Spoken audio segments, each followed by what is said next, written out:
नमस्कार साथियों। आज का हमारा टॉपिक है मुद्रा की पूर्ति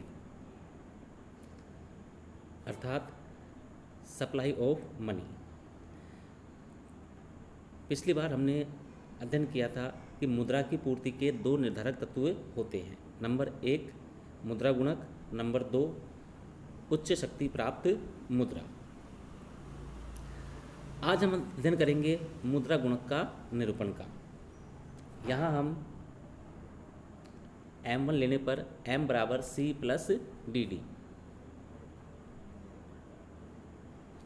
M मुद्रा की पूर्ति, C गैर बैंकिंग जनता के पास करेंसी, डी व्यापारिक बैंकों के पास मांग जमा।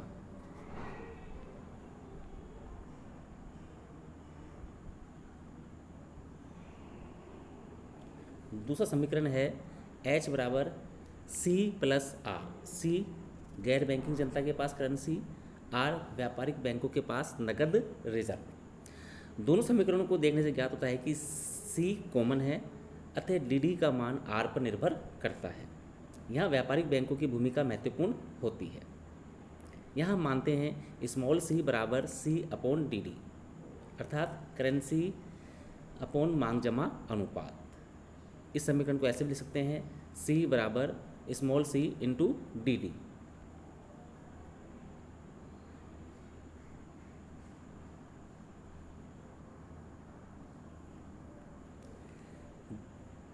फिर हम मानते हैं स्मॉल r बराबर R अपॉन डी। इसको कहेंगे हम रिजर्व अपॉन मांग जमा अनुपात। इस समीकरण को ऐसे भी लिख सकते हैं R बराबर स्मॉल r इंटू डी। अब हम मुद्रा की पूर्ति के समीकरण में C और R का मान रखते हैं, तो यह इस प्रकार होगा small c into D plus D. यहाँ पर डी कॉमन है तो फिर बचेगा अपने पास स्मॉल c प्लस 1। H वाले समीकरण में भी हम C और R का मान रखते हैं small c into D plus R into D. यहाँ small c plus small r common है, बचता क्या है मेरे पास में D.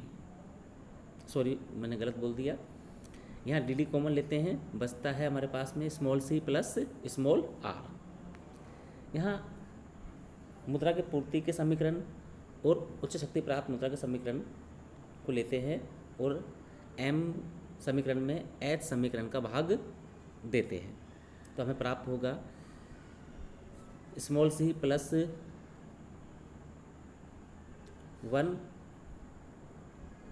Into D small c plus small r into D. यहाँ डी से डी कट जाएगा, हमारे पास बचेगा M अपॉन H बराबर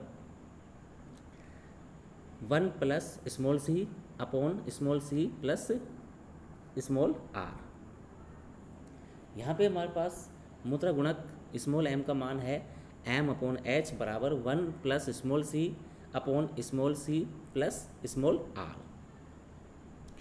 अतः मुद्रा गुणक का मान होगा स्मॉल m बराबर M अपॉन H। इसको हम ऐसे भी लिख सकते हैं M बराबर small m into H। M मुद्रा की पूर्ति बराबर स्मॉल m मुद्रा गुणक H उच्च शक्ति प्राप्त मुद्रा।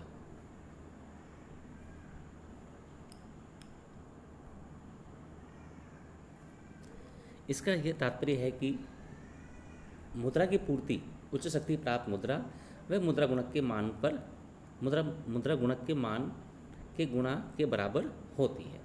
मुद्रा गुणक दो अनुपातों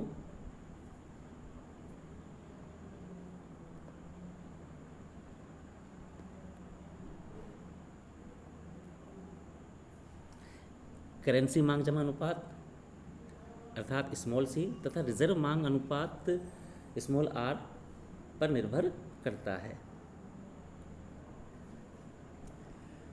मुद्रा गुणक स्मॉल m बराबर 1 upon small c plus r। अब हम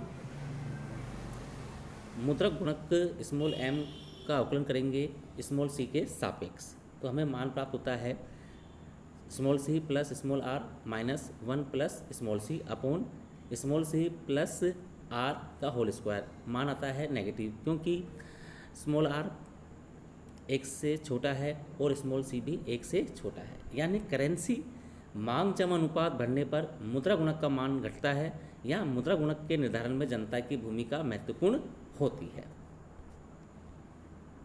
अब हम मुद्रा गुणक स्मॉल एम का अवकलन करेंगे स्मॉल आर के सापेक्ष, तो हमें मान प्राप्त होगा -1 minus small c upon small c plus r का होल स्क्वायर। ये मान प्राप्त होगा हमें नेगेटिव, क्यों? क्योंकि आर का मान 1 से कम है और स्मॉल सी का मान भी 1 से कम है,